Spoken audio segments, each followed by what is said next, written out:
Starting with ketchup, make too much topping mixture. We'll reserve a tablespoon per pound of meat for the actual topping, which is used when the cooking is almost done, and the rest of the topping we'll use to soak shredded wheat in. This is one of the only recipes you'll find using shredded wheat. Shredded wheat is cooked wheat, but unlike breadcrumbs, doesn't contain any yeast or leavening. It's also rolled, so long strands add more body to the meatloaf. Plus, it's highly absorbent, disappearing but carrying the flavors throughout the meat.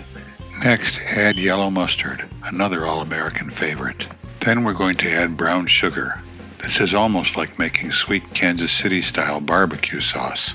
Near the end of the 19th century, big middle American cities were the ends of the eastern railroads and had stockyards where the western cowboys would drive the cattle to the railheads.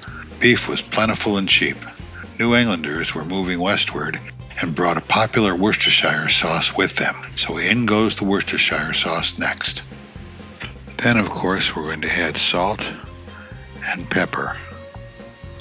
Around that same time, the meat grinder was invented, and minced meat pie gave way to ground beef meatloaf. Now I'm adding garlic powder, and then onion powder.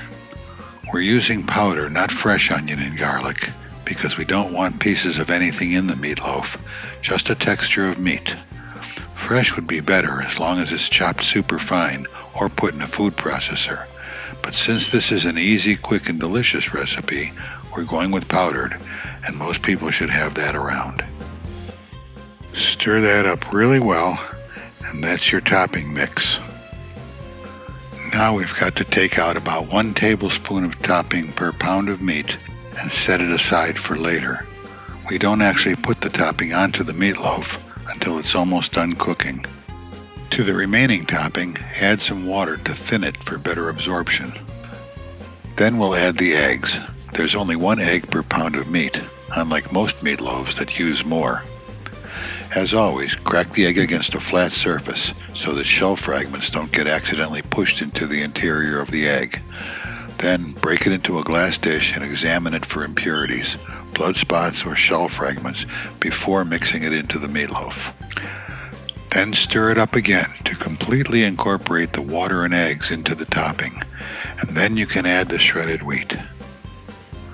This is truly a meatloaf from the heartland of America.